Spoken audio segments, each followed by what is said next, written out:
Receiver push button pairing instructions. With controller plugged into outlet, get receiver out of package.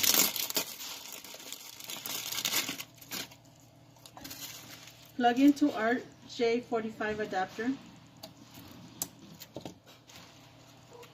Get wireless push button out of package. Remove battery protective tab. Press and release the two buttons on the side of the receiver.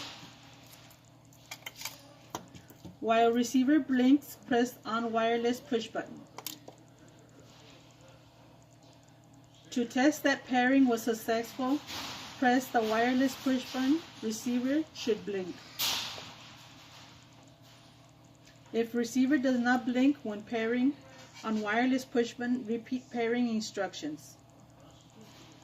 Repeat pairing instructions to pair additional wireless devices to receiver.